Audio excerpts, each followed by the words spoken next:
state and affected every Tibetan's thoughts and acts. His Holiness the 14th Reincarnated Dalai Lama is both religious and secular leader to the Tibetan people.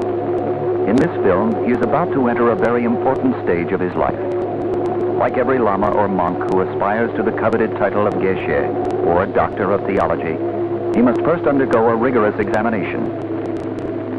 In the valley of Lhasa, capital city of Tibet, His Holiness and his retinue are proceeding on their journey to Ganden Monastery. Accompanied by military, lay, and monk officials, the procession makes a splendid sight for the people of Lhasa gathered to see the departure. Ordinarily, a monk may pass his examination at any of the 3 great monasteries near Lhasa, or at the combined meeting of the monks of these monasteries during the Mönlam, or January Prayer Festival. However, as the head of all monasteries, the Dalai Lama must sit for separate examinations at the monasteries of Sera, Drepung, and Ganden, and finally at the Mönlam Festival in the central cathedral of Lhasa. At this stage of the journey, His Holiness is transported in the royal palanquin, which Tibetans call pepchon. Close behind the palanquin follow cabinet ministers and the Dalai Lama's personal tutors. Along the roadside are government officials in ancient costumes dating back to the early kings of Tibet and worn only on very special occasions.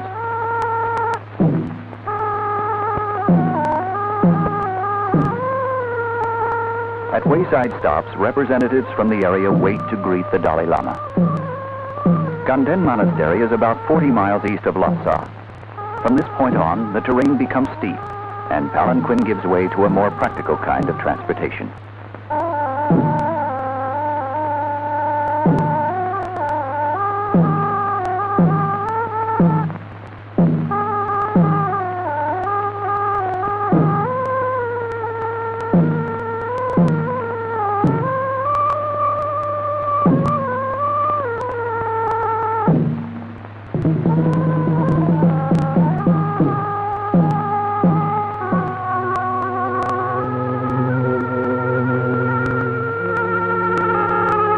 Ganden Monastery, founded by Tsongkhapa in 1409, is the 3rd largest monastery in Tibet, housing 3,300 monks.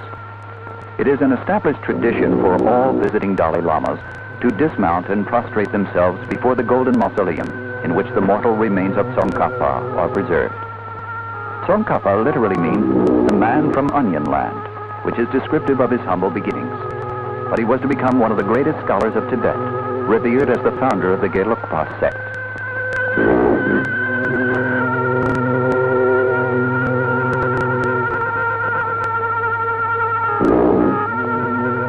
Incense is burned from the roof of the monastery, signaling the approach of the Dalai Lama.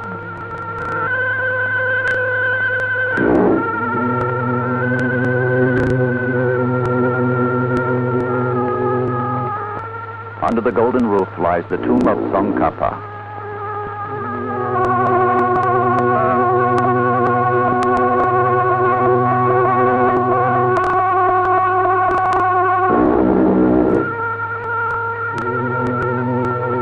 The assembled monks are gathered in the examination area as His Holiness, his advisors, and ministers arrive.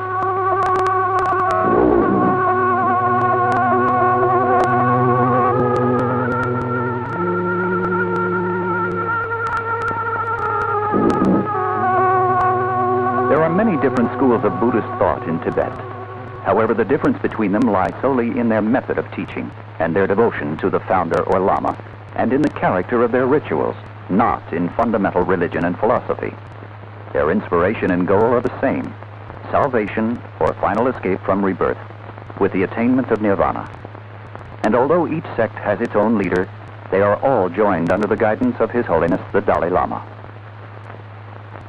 There are many orders of Geshe, the highest being the Kleikamp.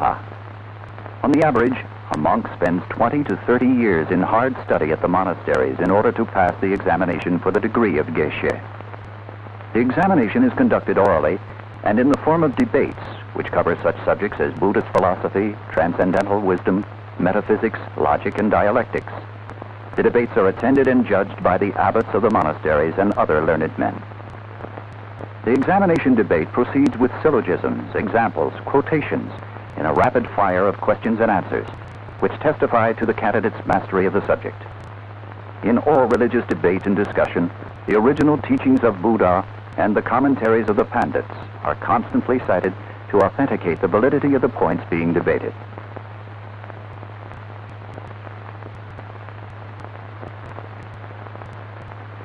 Tibetans believe it is as important to be able to ask the right questions as it is to answer.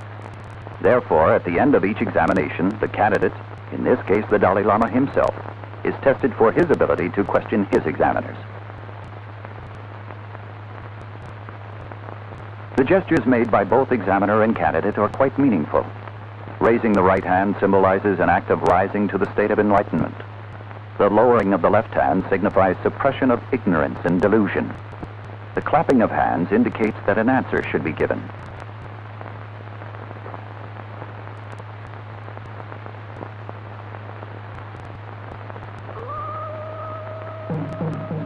The display of banners and awnings signify an auspicious occasion. With the completion of the examination, His Holiness leaves the monastery, preceded by monks carrying incense burners, while behind him follow two monks carrying umbrellas, one of peacock feathers, the other of yellow silk, denoting the Dalai Lama's rank.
From all the surrounding villages, Tibetans have come to Ganden in the hope of seeing His Holiness. They pitch tents for shelter during their stay. Now that the official ceremony is over, the entourage goes on a sightseeing tour. Astride sure-footed yaks native to Tibet, they climb to the top of Mount Ongkuri.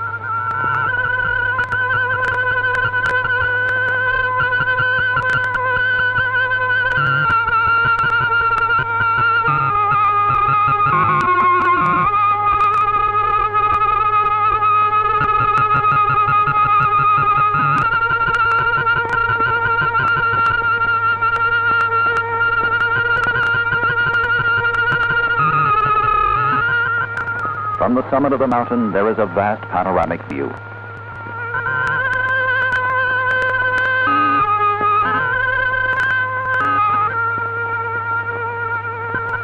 Prayer flags are a familiar sight throughout Tibet. Prayers are printed on paper and cloth and strung across the high mountain passes and peaks frequented by travelers.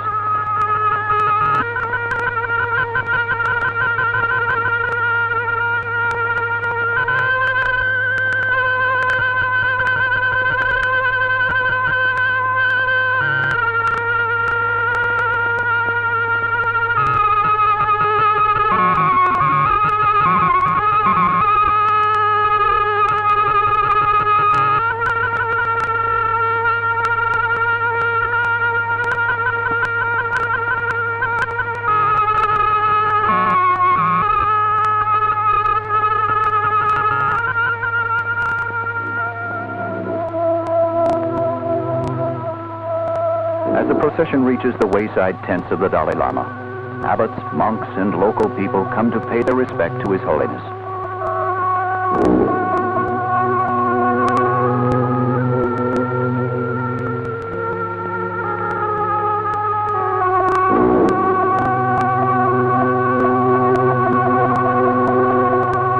Seated on the traditional shukpe, he receives the visitors, who prostrate themselves on leaving as a gesture of reverence and farewell.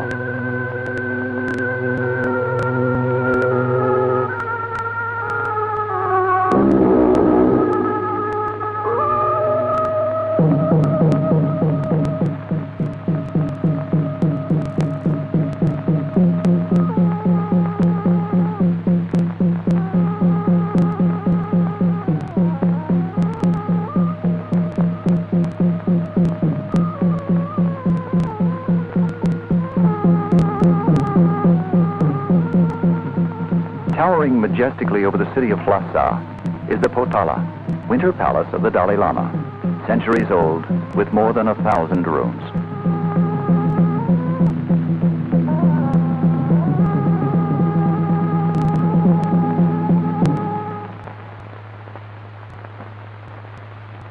In the heart of Lhasa is Jokhang Cathedral, built in the 7th century by Songtsen Gampo, 33rd king of Tibet. This gigantic cathedral accommodates more than 20,000 monks during the prayer festival, and it is here that the final examination will take place. This most difficult stage of initiation lasts 10 hours, and more than 50 examiners will take part in the questioning. They include abbots and geshes from the 2 tantric colleges of Lhasa, in addition to the learned lamas and monks from all the corners of Tibet. The golden rules of Jokhang welcome the procession as it enters the examination area.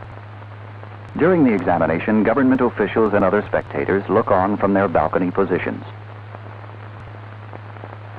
Once more, a lifetime of intensive religious training and reflection on the part of the Dalai Lama is put to test. Many of the questions asked during the debates relate to the 4 noble truths: suffering, the origin of suffering, the cessation of suffering, and the path which leads to its cessation. These constitute the basis of Buddhist philosophy. The question may be asked, is there nirvana, or state of complete enlightenment? Or the candidate may be challenged with the question, how do we know there is an afterlife? The final examination is over, and His Holiness has acquitted himself with honor. With the religious ceremony at an end, government officials take their leave. Now is the time to celebrate the success of the Dalai Lama's examinations and attainment of Geshe.